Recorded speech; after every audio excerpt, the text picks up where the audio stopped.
Con este video quiero dejarte alguna reflexión sobre lo que significa esto de escribir desde tu propia voz, ya sea porque te lo han pedido o porque tú sientes que realmente es algo que quieres lograr al escribir tu texto, texto que por cierto sería el resultado de un proceso más o menos largo de investigación y con el que quieres seguramente hacer una propuesta que es personal, una propuesta concreta desde tu visión y quieres que, claro, compartirla y que circule y que tenga un espacio ahí afuera, entre comillas, sea lo que eso signifique en tu caso, es decir, por donde tú quieras circular tu texto. Pero antes de continuar me presento. Soy Nadia Hakim y fundé Mind Academia hace ya unos años, en donde soy además mentora de escritura a partir de investigación y también desenredadora de proyectos académicos y también creativos. Esto quiere decir que trabajo con personas que están en contextos universitarios, pero también con personas de profesiones creativas que quieren hacer una propuesta particular que de alguna forma combina investigación de varios tipos y escritura de no ficción. Pero antes de continuar y de entrar en el tema, te pido que te suscribas a este canal para no perderte el contenido que creo y ofrezco por aquí encaminado a facilitar tu proceso real de trabajo. Hay gente que llega después de una larga búsqueda de soluciones para sus problemas, así que suscribiéndote realmente estás contribuyendo a que este contenido les pueda llegar a tiempo. Así que gracias desde ya. Recientemente un investigador doctoral en diseño me compartió una experiencia interesante y es que estaba experimentando con ChatGPT para escribir ciertas partes de su tesis, probando para qué le servía, digamos, para qué tareas le podía resultar útil y para cuáles definitivamente no. Y su experiencia fue bastante reveladora porque, bueno, está conectado además con el tema de este video, claro, y está conectado porque él escribió realmente todo un capítulo y al final le pidió al programa que le hiciera una especie de resumen que pudiera servirle como introducción. Esa era un poco su premisa. Y me dijo que el resultado que había obtenido había sido, y ahora cito textualmente, voy a leer, con su permiso, claro, me pareció tan alejado a lo que yo había escrito en la lectura, además me pareció frío, como que había mucha palabra técnica y de construcción, pero estaba bastante vacío de contenido. No me logré identificar con lo que me salió. Entonces, claro, luego imitando el estilo generado por IA me mostró cómo sonaba, frases que individualmente parecían tener sentido, pero que juntas no llevaban realmente a ninguna parte clara. Era como una especie de collage de ideas sin coherencia ni dirección. Es importante señalar que este investigador doctoral ya llevaba varios meses en el proceso de escribir su tesis. Con ese tiempo de trabajo había desarrollado la capacidad de reconocer su propio estilo y de afianzarse bien sólidamente en la propuesta que él quería hacer, que quiere hacer todavía, claro. Además, al haber profundizado en su tema de investigación durante un periodo considerable, podía discernir claramente qué tipo de texto podría haber salido de él y cuál no. Es decir, que ya está en la capacidad de reconocer su propia voz, es decir, su propio punto de vista, ¿vale? Entonces esta anécdota nos lleva directamente al tema de hoy, que es la importancia de escribir desde tu propia voz o, como ya mencioné, desde tu propio punto de vista. Esto es importante. Ya sea que estés en el mundo académico o no, si quieres hacer una propuesta personal basada en tu trabajo, esto va a ser realmente importante.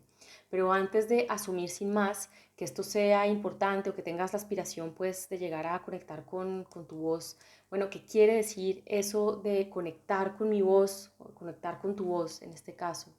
Para comenzar, diré que esto de tu propia voz tiene que ver con un punto de vista, como decía antes, que es específico a ti y a tu proyecto de investigación. Y no me estoy refiriendo a una opinión como quien comenta si le gusta o no el olor o el sabor de una comida que se está comiendo. Realmente se trata de algo más allá de esto y si lo aterrizamos al mundo de la investigación, tiene que ver con unos elementos que te voy a contar a continuación. El primero es el campo de estudio que sería como la base desde donde estás construyendo tu problema de investigación o unas preguntas de investigación particulares. Es decir, que escribir desde tu propia voz tiene que ver con que estés bien anclada y bien clara sobre este aspecto, es decir, que sepas bien en qué campo, o campus de estudio estás ubicando pues tu propuesta. Puede ser, por ejemplo, una propuesta interdisciplinar en este sentido y pues puede ser que la ubiques en el cruce, ¿no? Entre varios campos. Y esto va a marcar claro desde dónde miras, qué categorías de pensamiento incluyes y cuáles excluyes. Esto, digamos, porque veas por qué la importancia y cómo te puede marcar realmente lo que estás haciendo. Entonces, por ejemplo, si quieres estudiar el bienestar de las mujeres, por ejemplo, universitarias, podrías hacerlo desde muchos ángulos, ¿verdad? Por ejemplo, cruzando el campo de la psicología clínica con la psicología de intervención, por ejemplo, más comunitaria. O, por ejemplo, también podrías no tener en cuenta los aspectos psicológicos, sino más bien los sociales y culturales, cruzando la sociología de las desigualdades con, por ejemplo, los estudios sobre culturas laborales o, bueno, organizativas o management studies que se suele pues decir en inglés para que nos entendamos. Entonces, juntando todo esto, vas a tener un cruce interdisciplinar de campos que tendrán en cuenta ciertas cosas y otras no, y esto ya comenzará a dar forma a tu punto de vista particular, ¿vale? Es como elegir el terreno desde donde vas a construir. Entonces, para esto puedes preguntarte, ¿qué disciplinas informan mi trabajo? ¿O qué grandes corrientes informan este campo, digamos que interdisciplinar en este caso? ¿O hacia cuál de ellas o qué combinación entre ellas sientes más cercanas a lo que quieres proponer tú? El segundo aspecto que tiene que ver con esto de escribir desde tu propia voz tiene que ver con los niveles de análisis que elijas, ¿vale? Con el tiempo vas a ir desarrollando de a pocos tus propios niveles de análisis. Y estos son dentro de estos campos de estudio lo que, por ejemplo, de forma repetitiva tiendes a enfocar tú. Y te cuento mi caso para que tengas pues un ejemplo.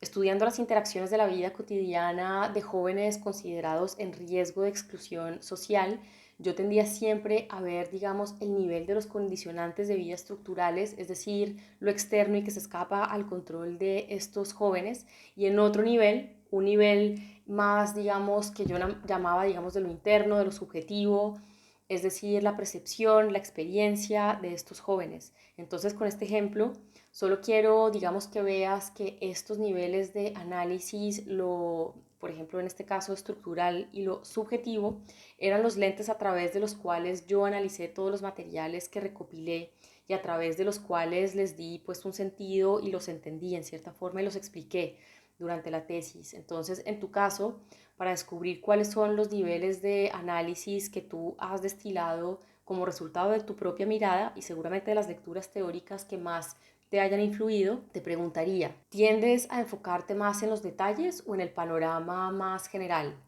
¿O tiendes a centrarte más en unidades o en sistemas, por ejemplo? Estas son otras dos posibilidades entre mil que hay, ¿verdad? Pero un poco para tener una puerta de entrada. ¿O te fijas, por ejemplo, en los grupos o en las interacciones, en lo que hay, digamos, pasando en medio, ¿no? Digamos, personas, grupos de personas también puede ser. Digamos que reconocer estos patrones te va a ayudar a poder reconocer precisamente tu mirada y tu voz. Por ejemplo, podrías descubrir que tienes una habilidad pues para aterrizar en la vida pragmática de todos los días conceptos súper abstractos, pero que hay que conectar con lo empírico. O, por ejemplo, que en, digamos, un problema, en una situación, un evento, fenómeno, etcétera, etcétera, eres capaz de ver, digamos, varios puntos de vista a la vez. Y esto, bueno, conforma el tuyo propio, esta capacidad de ponerte un poco en diferentes ángulos al mismo tiempo, ¿vale?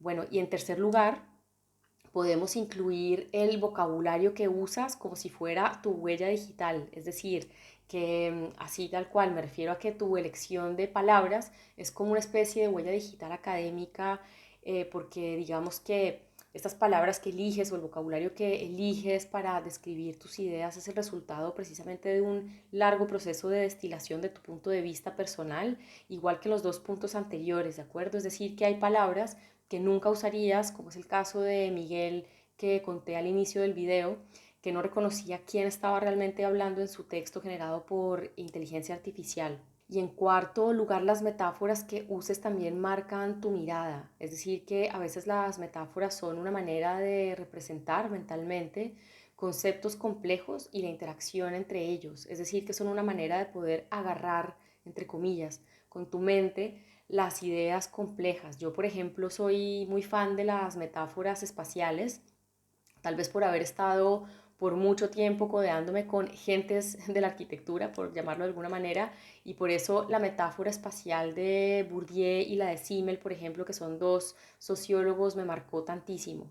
El test de todo esto es que cuando escribas, sin importar si es un texto pulido o esté en su versión más en borrador, es decir, esta versión donde realmente no estás buscando ningún tipo de calidad, de buena calidad en particular, pues que te sientas totalmente conectada con las ideas que están escritas y no tengas de ninguna de las maneras esta sensación de extrañamiento o desconexión con lo que estás escribiendo, o esto que es tan común en la investigación académica, que es que no sepas ni qué estás escribiendo o que estás hablando a través de quién, pero ya pues ni sabes de quién, bueno, etcétera. Te puede pasar de estar sorprendida, claro, porque las ideas cuando las aterrizas se ven y sienten muy diferentes que cuando están todavía rondando pues por tu cabeza, pero que te sientas extrañada o en plan, ¿qué dice aquí o por qué se me ocurrió esto? Pues esto no, ¿vale?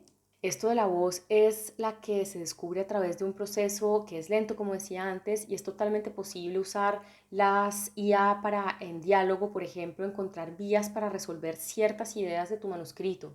Pero para eso sigo pensando, o que es importante en todo caso, pues que estés bien enraizada en estos 4 puntos que comento arriba y que no tires la toalla y sigas investigando y dando forma a tu criterio propio antes de lanzarte a permitir que estos modelos, digamos, de aprendizaje lingüístico te marquen la pauta, sobre todo si llevas poquito tiempo inmersa en tu tema de investigación, ¿de acuerdo?